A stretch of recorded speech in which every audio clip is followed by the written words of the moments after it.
What's up, guys? Broken Solar Panel here, and I just got to 5,000 subscribers, dudes. It's awesome. Now I'm doing a Q&A because I feel like it. This is the new controller for the Mini Thunderbolt. It's going to have like a limiter switch that goes right here. I'm going to probably be posting another video shortly after this called Tornado Siren Madness Behind the Scenes. It's a very old video that I've been holding off until I get 5,000 subscribers. It's a video that shows what goes into making a Tornado Siren Madness episode, specifically 550's cloning machine. So yeah, it's an older video, but yeah, it's gonna be pretty interesting because you actually see exactly how it's made.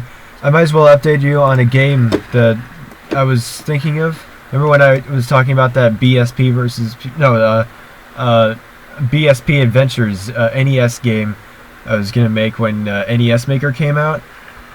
Well, I kind of gave up on that for a while, but then I kind of got back to it when I kind of felt like it. I don't exactly what made me I don't exactly know what made me want to go back to it. But yeah, I did try to make some more music for it, but it turns out my nuts are even number than LJN's nuts when it comes to game making on the NES, because the music I made for my game sounds like crap.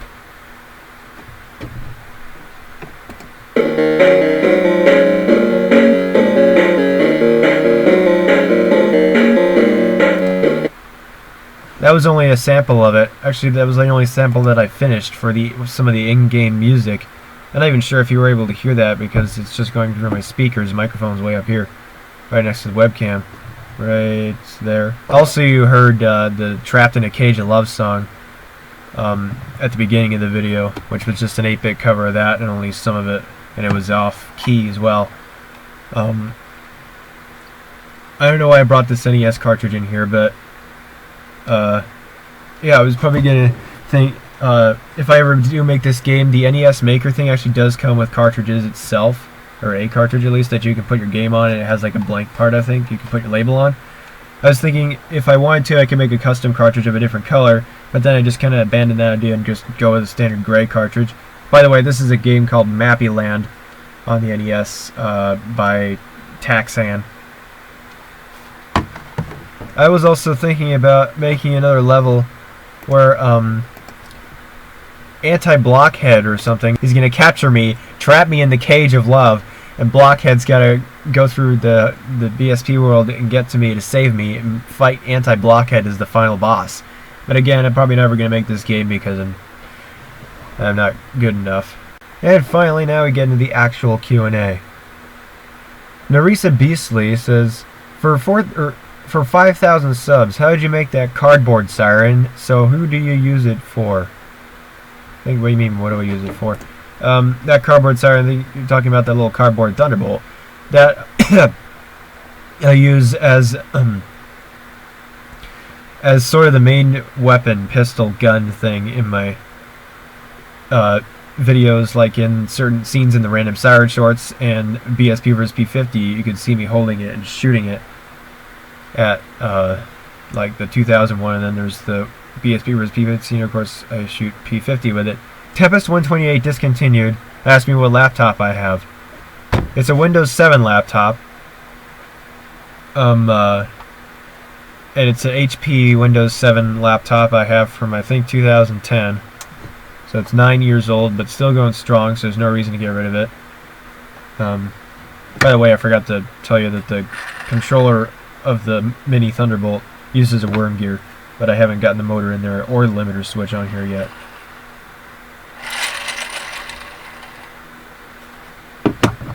Cool little device though. It's gonna be controlling the attack signal of the siren once I get a capacitor on the chopper circuit. So yeah. JB Bender asked me if I've ever been anywhere outside of the US. And I have not. I have always been here, born and raised in the United States of America, the country of liberty, because I like being free, I like being able to do what I want.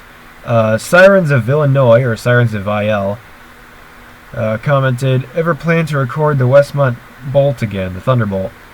I'm thinking if I ever do record that siren again, I probably will. And Brett SO2, or Brett's02, asks me, what do I use for the voices? Presumably means Tornado Sarah Madness voices. I use Microsoft Sam. And I use Audacity to change their pitches to make the sounds sound like they do. To make the voices match with the particular siren that talks. Mr. Thunderbolt commented, also, why not just forget the fan and use the design of the original blower from the real-life Thunderbolt? Except smaller. I tried that once. Didn't work. It actually worked like crap. Because I just couldn't get it working, so I went back to centrifugal blower because it was a simpler fan design for a mini siren like that.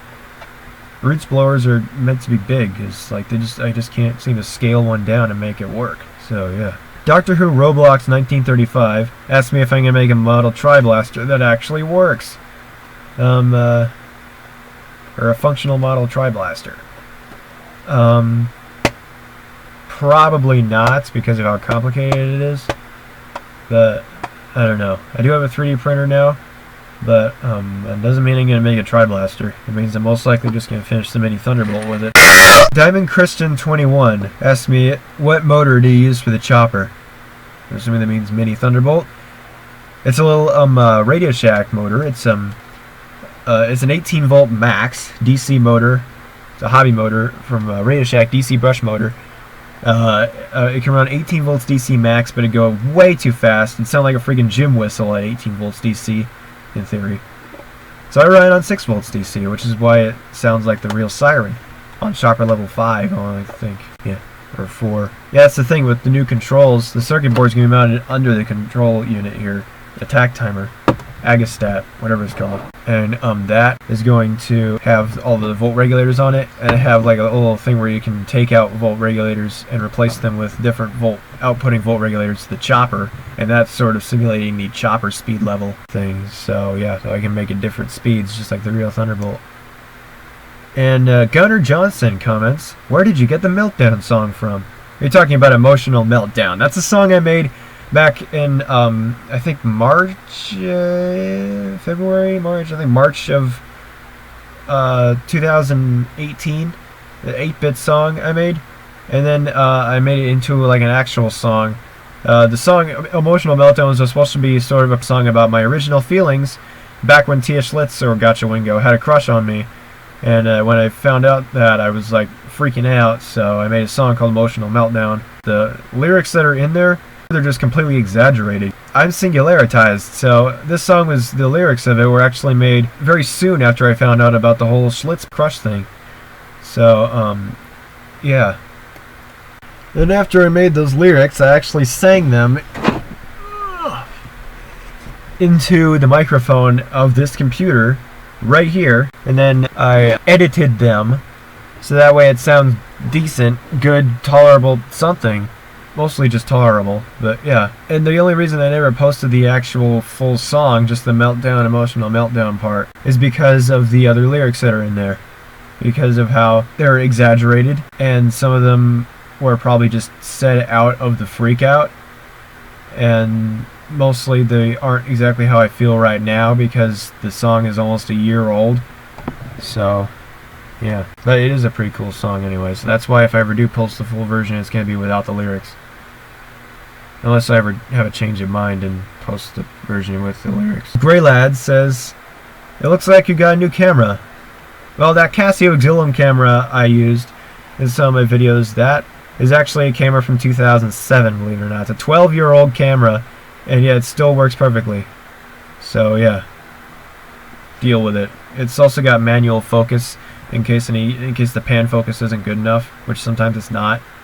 Like the macro, I can't like turn it on and off while it's recording like I can do with that other camera that has a broken tripod mount. But yeah. So yeah. Christopher Carey asks, where'd you get the metal banging sound effect? Oh, he means this sound. That sound was actually from, the crash sound is what I call it. It's from an old computer game I have that's from my childhood. It's like an educational game. It's called I Love Math. And in certain scenes, or levels I should say, there's after you solve a few problems with something, a coin bounces around the screen. And if you don't catch it, it flies off screen and then it makes that crash sound. Like if you do catch it, you get like this question that you can get extra points for, his quiz. Or whatever his question you answer, you get extra points for it, I think. Techmaster asks me, or says, he tells me to make a TSM episode where there's a big snowstorm and all the sirens rush to Snurvy Mart to buy alerter snowblowers. Yes, referencing the video of the alerter siren that was full of snow and it went off. You could actually hear the chopper choke a little bit on the wind-up as it started up when it started blowing snow. I was like,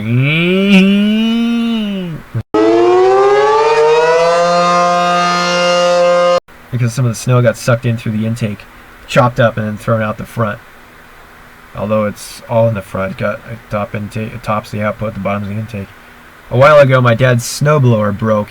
There was so much snow that it actually fried the motor in the snowblower. Yeah, it's an electric snowblower, and it's a plug-in one, I think, too. So he had to worry about the cord, but he didn't chop the cord. The cord's fine. The motor fried. It had so much snow he had to plow with it that it burned it out. Even the snow couldn't keep it cool.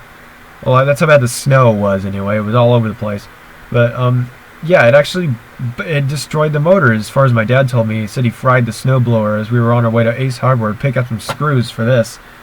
He told me that the snowblower got fried. I was trying to think of a way to fix it, but it's probably screwed. The coil's probably toast by now. Might as well put some butter on it and serve it with eggs and bacon. Okay, on to the next question.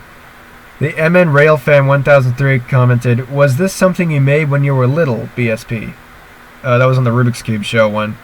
I wouldn't say I made it when I was little, but I was younger when I made it.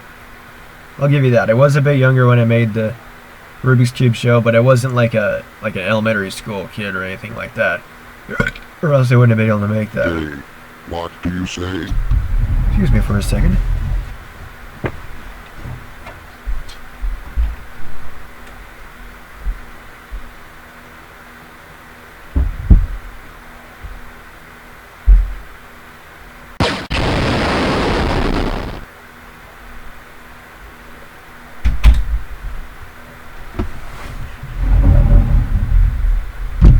I barely burped and he showed up.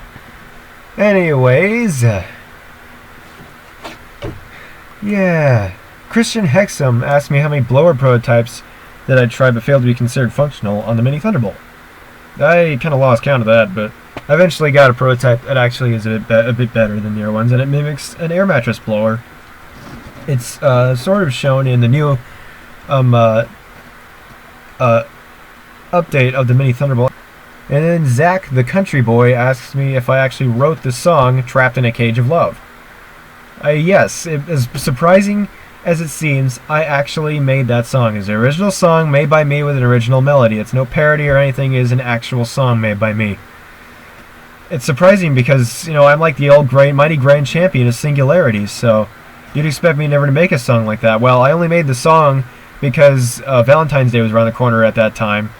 And I wanted to make another TSM music video with Thunderbolt liking 1003 in 1003's Dreams. Or 1003's Dream, or whatever. So, yeah, I'm not in love with anyone. That is impossible. I'm singularitized. DJ Mario says, with what did you make the song? Cage of Love. That one was made with Audacity and Mixcraft. The song background, the instrumentals, was made with a program called Mixcraft 8. And the lyrics, I used Audacity and also Mixcraft to auto-tune them so it sounds good, and compress them so that way the volume is a little more consistent. Amplification and compression, that's what it is.